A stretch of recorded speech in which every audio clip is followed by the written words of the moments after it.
Coucou les fans de cuisine. Alors aujourd'hui on va faire un gratin dauphinois aux saveurs d'O.P. Davis, bien sûr comme c'est marqué ici. Donc pour cela, aujourd'hui je vais utiliser le plat en inox sous vide, comme vous pouvez le voir ici, parce que du coup comme ça je vais conserver mon gratin plus longtemps, parce que ça va pas être pour aujourd'hui. Donc voilà, c'est le principe du batch cooking bien sûr. Donc voilà, ce plat en inox, il passe au frigo, au congèle, au four, au lave-vaisselle. Donc voilà, vous avez le petit couvercle avec qui est tip top. Donc c'est idéal pour faire des gratins ou pour conserver, pourquoi pas, des crevettes, des langoustines. L'autre jour, j'ai fait mariner des côtes de porc dedans, donc c'était un régal. Vos viandes marinées sous vide sont beaucoup plus savoureuses que quand vous les faites mariner une nuit, et normalement en fait. Et du coup, elles marinent aussi beaucoup plus vite. Donc pour utiliser le sous-vide, bien sûr, il va nous falloir une petite pompe. Donc moi, j'utilise la pompe au lithium, elle est très très bien. Une fois chargée, elle dure 6 mois, donc vous pouvez l'emporter n'importe où. En plus, elle n'est pas très très grande, comme vous pouvez le voir. Et puis sur un plan de travail, ça ne choque pas. Comme vous pouvez le remarquer, c'est tout joli, tout beau. Donc moi, c'est ma chouchoute. Donc du coup, il suffit d'appuyer une pression et puis votre sous-vide est fait. Donc ça, c'est le top. Donc je vous recommande d'aller voir ma vidéo sous vide que j'ai déjà faite pour vous expliquer un petit peu tous les ustensiles qu'on a. Donc voilà, donc petit aparté, voilà. Donc on retourne sur notre gratin dauphinois. Donc j'ai coupé des lamelles de pommes de terre. Donc j'ai mis plusieurs pommes de terre. Après vous faites suivant combien vous êtes à table, bien sûr. Si vous êtes que 2, vous en faites un peu moins, etc. Donc voilà, les pommes de terre, c'est au choix, vous les prenez grosses ou petites, peu importe. Ensuite, pour notre gratin dauphinois, forcément, il faut de la crème liquide, donc 1 litre de crème liquide pour faire un bon gratin. Donc, les ingrédients que je vais rajouter pour donner ma petite touche, eh bien, ça va être forcément, vous l'aurez deviné, mon sel fou, parce que ce sel fou, il est plein d'aromates, donc c'est juste génial, donc pour donner un petit bon goût super à notre gratin. Et puis forcément le poivre gastronomique. Alors attention, si vous achetez le sel et le poivre, ils arrivent en sachet, donc pensez à aller dans la rubrique accessoires pour avoir ces jolis petits moulins. Ensuite, je vais rajouter les épices cadian pour donner un petit peu de peps à notre gratin. Alors l'idéal, si vous avez ou si vous voulez le commander, c'est le mix rôti qui se marie très très bien avec les pommes de terre. Donc moi je ne l'ai pas encore, donc je vais mettre du cadian parce que le cadian c'est spécial pour les légumes, les sauces, les riz, les pâtes et c'est un petit peu pimenté, donc ça va donner du peps à notre gratin. Et puis évidemment notre indispensable, qui dit pommes de terre dit légèreté, etc. Eh bien on va rajouter notre huile vierge d'amande à la fève de tonka et là vous allez voir, ça va donner un côté hyper doux, hyper fondant à vos pommes de terre. J'en salive d'avance. Donc eh bien une fois que vos pommes de terre sont coupées, alors je vous répète aussi que dans la rubrique accessoires on a le coupe légumes que vous pouvez gagner aussi si vous êtes hôtesse et que vous faites une réunion, soit chez vous ou soit chez moi, peu importe, vous invitez des amis et vous pouvez gagner le coupe légumes. Donc, on va prendre une petite spatule, donc on va mettre notre sel fou, un petit peu partout. Il faut que ça ait du goût quand même.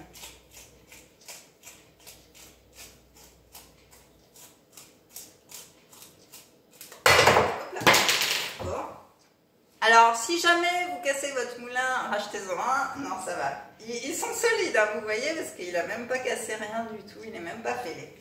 Bon, c'était pas fait exprès. Hein. Hop. Donc, notre sel. Ensuite, on va rajouter notre poivre.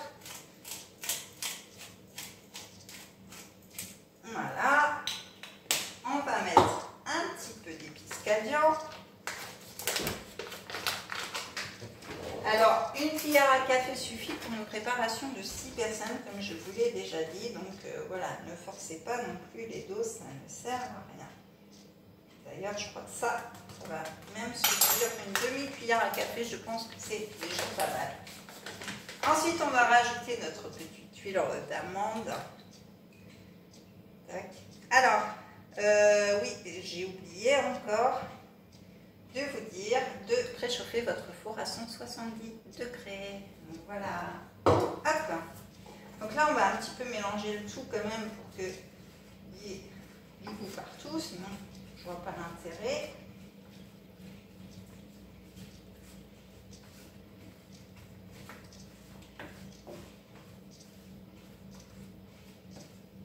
Ça sent bon avec les épices là. Les épices, l'huile d'amande et tout ça, on va avoir des pommes de terre savoureuses et fondantes comme jamais. Et ça va changer du traditionnel gratin dauphinois, ça va lui donner un petit côté sympathique. Avec l'huile fève de tonka, là, ça va donner un petit goût super sympa. Donc voilà, on a tout mélangé bien, je pense. Hop. Voilà, on va donner un petit coup comme ça. On va remettre nos pommes de terre un petit peu comme il faut quand même. On va pas s'amuser à la ranger non plus, hein. Quoique, on aurait pu. Voilà. Hop. Et ensuite, notre petite crème, bien sûr. La crème, c'est pas la peine de la mélanger parce qu'elle va se mettre toute seule dans le plat. Elle va s'incorporer un petit peu partout au milieu de tout ça. Donc, voilà. Il n'a pas ouvert comme il faut. Et voilà notre petite crème pour notre gratin dauphinois. Alors, sur un gratin dauphinois, surtout, sacrilège, ne mettez pas de gruyère. Et non, il n'y a pas de gruyère dans le gratin dauphinois. Il y a juste des pommes de terre, de la crème et puis des petites épices qui vont bien.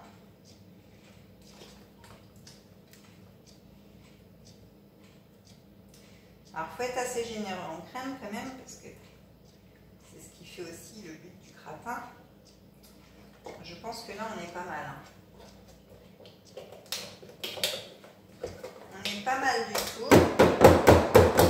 Et voilà, donc on va mettre ça au four. Donc je vais vous faire une petite démonstration quand même du sous-vide. Donc vous voyez, mon gratin, il est comme ça. Donc une fois qu'il sera passé au four et refroidi, eh bien on viendra tout simplement poser notre couvercle dessus. Et on viendra tout simplement mettre un petit peu de sous-vide. Et voilà. Et du coup là, hop, notre gratin, si on l'a fait par exemple un lundi, eh bien on peut le consommer le dimanche, il ne se perdra pas. Donc voilà. Et puis pour enlever le sous-vide, eh bien comme vous pouvez le voir ici, vous avez une petite valve. Vous la soulevez, écoutez bien, vous allez voir le couvercle va se soulever aussi. Vous voyez comment ça remonte? Donc voilà, donc ça c'est idéal pour ceux qui font des batch cooking, qui ont une grande famille, qui ne veulent pas perdre leurs aliments, etc. Donc là on va la passer 1 heure à 170 degrés. Donc c'est parti.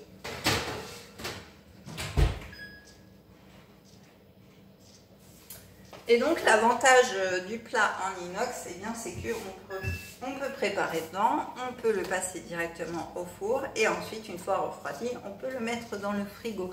Donc ça c'est le top du top. Le plat en verre aussi est idéal aussi, il fait tout aussi. Donc voilà. Après, suivant les formats que vous voulez, il y en a plusieurs. Donc je vous laisse regarder notre petite vidéo sous vide. Donc voilà pour aujourd'hui, pour ce petit gratin dauphinois revisité aux épices d'Opédélice, pardon. Donc vous pouvez vous abonner à ma chaîne et activer la petite cloche pour avoir toutes les vidéos que je peux mettre en ligne. Et puis vous pouvez liker et commenter aussi. Et puis vous pouvez me suivre sur Facebook et sur Instagram. Sur ce, je vous dis à très vite pour une prochaine vidéo. Bye bye les amis!